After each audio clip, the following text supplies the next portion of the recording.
Okay, next kita akan tengok tools and technologies for safeguarding information resources. Right. Okay.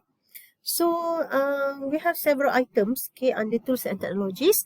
Okay, the first one, we have identity management software. So, identity management software is to automates the keeping track of all users and privileges. Okay, they will authenticate the user, protect the identities, and also the to control the access. Okay, so this is the what the IMS did. Okay, the next one, we have authentication. Okay, under authentication, okay, we can use the by using password, okay, token, smart card, biometric authentication, and two-factor authentication. Okay, password ni macam ni lah. Okay, kita pakai username and password. Token usually we use some of the token. Dia bukanlah, dia macam you pergi main game, you kena nak main game tu, you kena pakai token. Sama juga dengan in IT, kalau you nak authenticate something, you kena ada guna some token sama ada di dalam bentuk software atau hardware untuk make sure yang you boleh access to that particular interface yang you nak. Okay, and then other than that, kita ada smart card. Okay, maknanya kita ke penggunaan card. Then kita boleh guna biometric. Biometric maksudnya kita guna human body. Sama ada kita pakai thumbprint, fingerprint, handprint. Kita boleh guna retina. Kita boleh guna iris scanner. Voice recognition, body recognition. So kita boleh facial recognition. Okay, so itu semua kita pakai dalam biometric ataupun two-factor.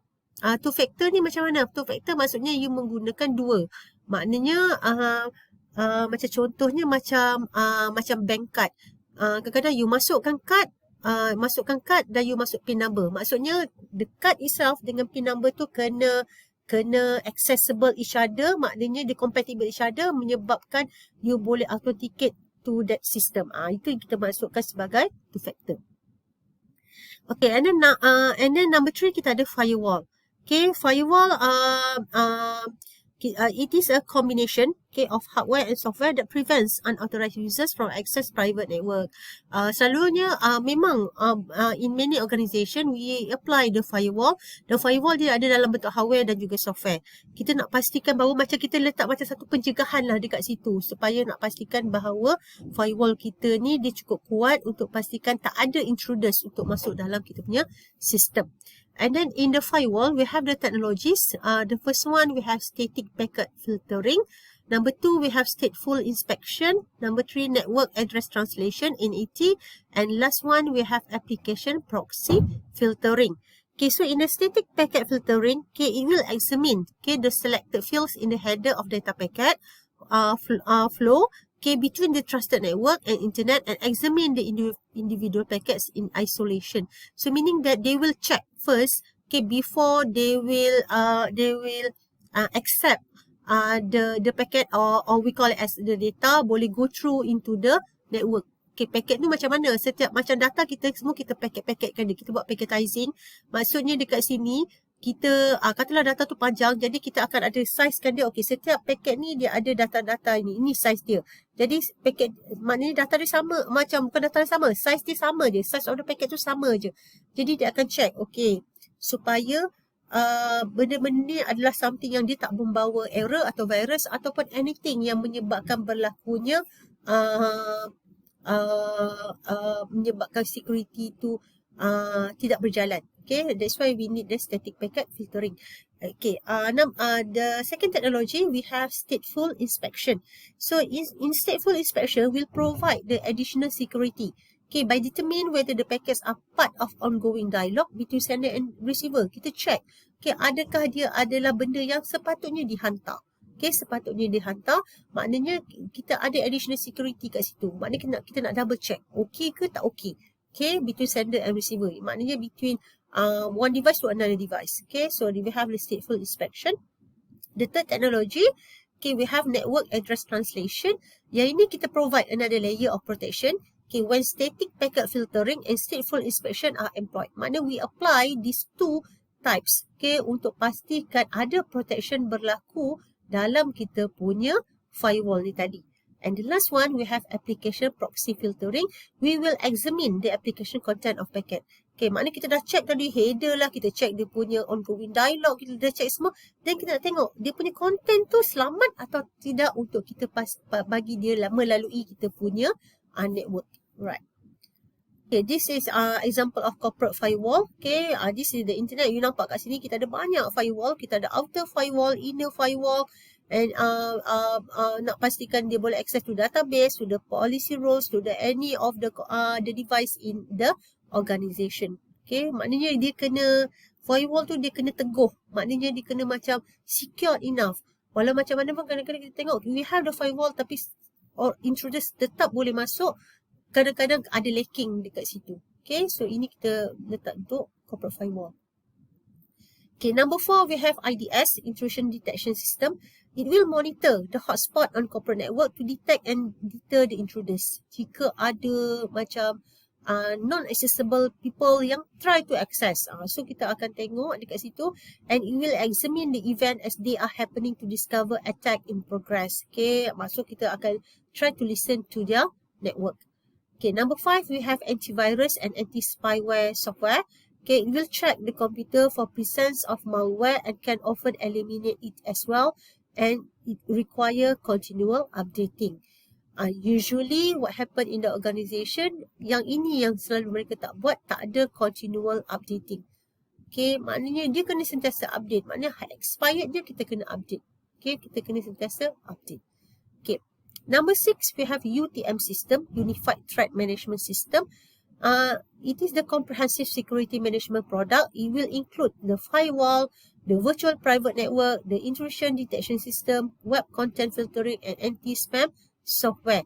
So the aim of UTM is for small and medium-sized business and available for all sizes of network. Okay, antara leading UTM vendor, kita ada Blue Coat, kita ada Fortinet and Checkpoint. Ini dekat luar lah. Okay, and then for the networking, menggunakan Cisco system and Juniper network. Alright. Okay, so ini contoh UTM yang ada dekat, maknanya dekat semua branch office dia ada UTM device. Okay, yang mana dia ada firewall, dia ada UTM device, dia guna pakai dua-dua sekali. Dan ini kalau macam contohnya dekat UTM, you tengok dekat sini dia ada semua. Okay, dia ada VPN, dia ada firewall, dia ada intrusion protection, content filtering, spyware protection, virus protection, email security, phishing protection, spam protection. So everything they include in one thing to make sure that it will secure enough for the organization. Next, we have to look about the security tool. Okay, this is personal firewall yang ada dekat komputer masing-masing lah. Okay, so the personal firewall, it is a security tool to detect and protect a personal computer and the data from unauthorized intrusion. Dan make sure you kena on you punya firewall. Turn on the firewall in your computer. Okay, and then kita ada antivirus program, okay, to protect the computer against virus by identify and remove any computer virus. But again, you have to update your antivirus program. Okay, kena sentiasa update dan kena install yang the original antivirus program. And then kita ada spyware and adware. Okay, spyware especially ini untuk kita tak nak ada any spy will collect all the information in your computer. Okay, sebab kadang-kadang kita akan locatekan benda the spyware in our computer. Kita nak tengok information about the user and then communicate the information to collect to some outside source when the user is online. Kita tak nak macam ada benda yang macam jadi spy dalam kita punya device. And then kita ada adware. It is a type of program that display an online advertisement in a banner or pop-up or pop under window on web pages, email messages or other internet services. Yang ni selalu kita kena off. Dan selalunya kalau you nak beli antivirus, you tak boleh beli antivirus. You kena beli internet security. Sebab kalau internet security, dia dah ada semua ni. Okay, dia dah ada semua ni. Dia dah lengkap. That's why internet security dia expensive sikit compared to antivirus. And then bila kita ada spyware dengan adware, kita kena ada remover dia. Okay, so the remover will detect and delete the spyware and similar program. The adware remover dia akan detect and delete the adware. So dia akan buat untuk kita. Okay, and then selain daripada itu, kita ada anti-spam program. Okay, so kita tak nak any spam, okay, masuk dalam your, in your device. Okay, and then the web filtering software. Okay, ada setengah tu memang dia punya internet security tu dah ada web filtering, and then phishing filter. Kita tak nak macam ada macam intruders will dia boleh macam dia boleh hidu, dia boleh listen to the computer the networking, okay, in the organisation, and also pop up and pop under blockers. Maknanya kita letak filter, kita letak any blockers, okay, untuk kita punya ini lebih kepada personal, okay, personal security tools. Alright, so I stop sampai sini. Okay, so nanti untuk management and fraud, kalau ikutkan kita sepatutnya ada lagi 2 video. Okay, the first one will be the management and fraud. The next one will be the common security issues. Yang ini saya akan bagi kemudian. Okay, kemudian untuk you view the video content. Alright, so thank you guys. So hope to see you guys tomorrow for the webinar.